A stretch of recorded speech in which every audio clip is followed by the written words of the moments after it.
I see my work very much as magical. It's very magical. People say, why don't you use diamonds and all sorts, it's precious. But it really is not relevant to my work. If it was a diamond in it, you wouldn't even notice it was there. As you say, I had a formal training in architecture at the Oxford School of Architecture in the 60s. I spent my year out, I spent in America in 1967. So I actually experienced flower power. But I wanted to go and see America because I knew in my lifetime it would be, well, almost the leading civilization in the world. So that was fascinating. And then I came back and I started to make work in my last 2 years at college. And then I was fortunately offered a show in London at the ICA, Institute of Contemporary Arts, on 10 sitting rooms it was called, and they gave 10 artists or designers £100 each, and you could do anything you want with it. You had to create an environment. And I brought the countryside to London. And I was just starting then to work on the mirror work. My ultimate flower experience was working for Bieber in their roof garden. So flower power is very ill in that, but of course it got very abused, and as usual most things like that do, I'm afraid, get. For me, it's, I think the world should be a much fairer place. And so that kind of very much in my work as well. All right.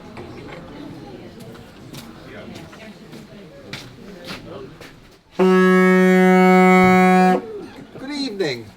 Welcome to the 20... What are we now, Michael? The 20... Nose. Have a nose. Yeah. This is again, we opened how many years ago on this very day, and so we will love to reenact it every year. Be careful with your hands. Photos. Photo opportunity.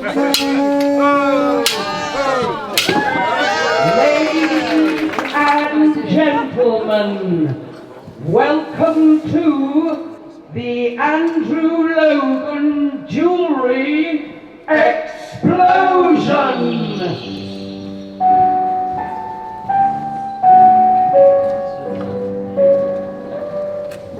I started making jewellery first of all, actually, it was through Thea Porter, again, my first patron, in 1972. She said, Andrew, why don't you make some bits of jewellery for my show? And I remember, they're in the museum actually. I made a little tiara and some medals and things. And they were shown in a fashion show. It's such a lovely way of working, because if you're working on big pieces, it's very nice then to be able to sit down and make smaller things. And also, of course, it's very user-friendly, because you can't really walk around with a great big sculpture on your back. But a little piece, you can. And I use a lot of sparkle, a lot of glitter. I like glitter because it's actually, in abstract version, it's nothing. It is the middle of sequins. So it's the hole in the middle, which I think is kind of nice. They're just really extensions of the sculpture. It's really, the alternative world is just the same. And performance art includes hundreds of people, but it is sculpture. I do see it very much like a sculptor. Where I work is very quickly. I make pieces very, very quickly, because it's to do with energy. If you sit at a piece and it takes 3 weeks, to me, you lose energy. And what you want to put in the piece is that energy, that wonderful verve of life. So when you're wearing it, you think, oh! And so that's very important in the making of it. No drawings. I do commissions. I quite enjoy commissions. And any specific people that you did commission jewellery for along the way? Warren Christopher's wife, Marie. I remember her very fondly. They lived in LA. And Marie wore my jewellery all the time. So it got to your White House. It was shown in the White House. And of course, Sandra, she wears a piece every day. She's never without.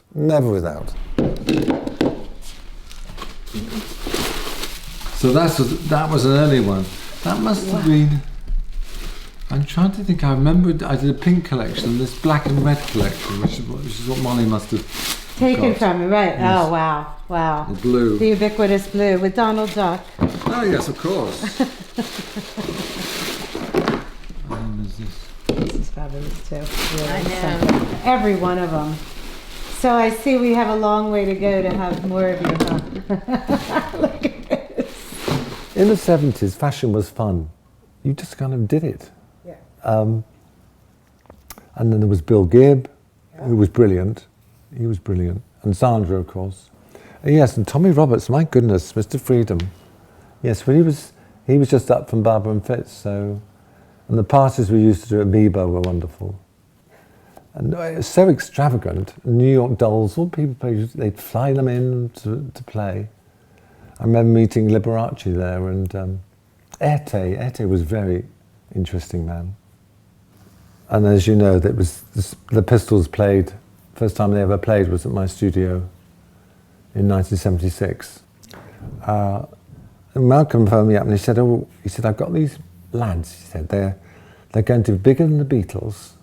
Can they play at your party? I said, of course, because that was the whole point. People would not go to the east end of London. I mean, it was dangerous. You wouldn't go. There was no one living there. Butler's Wharf was an empty spice warehouses. But that whole period with 70s it's journey. It's a journey, of course.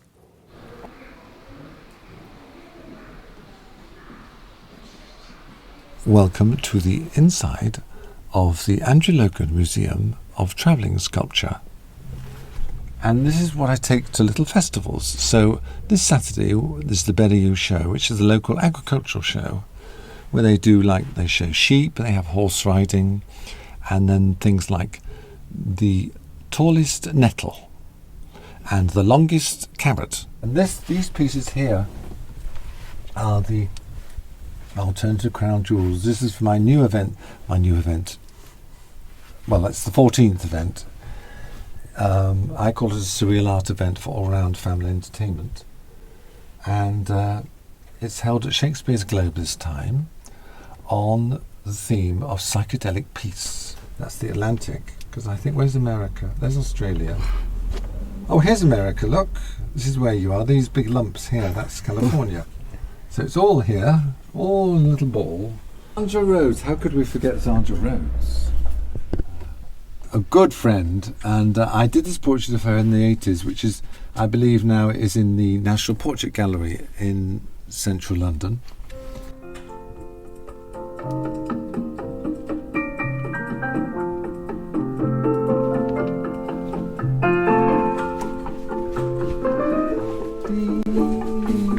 And that is the Andrew Logan Museum of Travelling Sculpture. If I hadn't been an artist, I think I might have been a traveller, because I love the world and seeing so varied and so many different ways of living, and the climates and the flora and fauna. It's just breathtaking. You know, when I first started using mirror, it was a strange thing because I loved it because it glittered. But actually, the more you work with it, the more you realise you're just basically playing with light.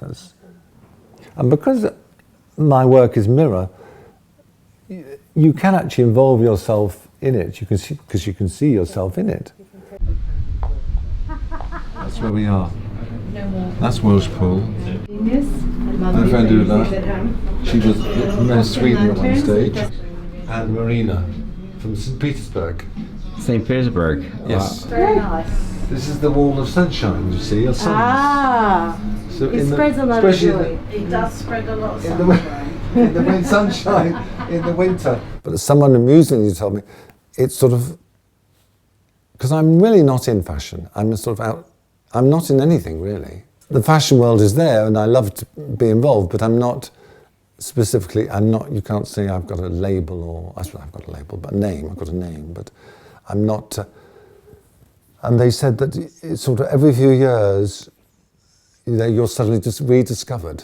So you'll be rediscovered. So perhaps it'll be time to rediscover it again. Who knows? But it doesn't make any difference because I just carry on anyhow. I mean, art is my life. You know, I breathe and live art. And when I don't, I feel very lacking. So I always have to be working. I always have to be creating. Sometimes you can be successful, sometimes not. But that doesn't matter. What it is, it's the essence of one's life. It's your life's force. And that, to me, is art. I think is the passion for living and for one's work.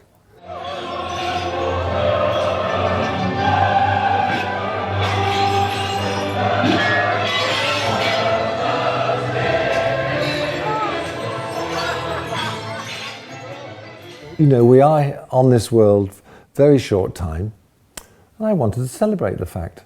So that's what my work is about. It's about bringing joy to the world.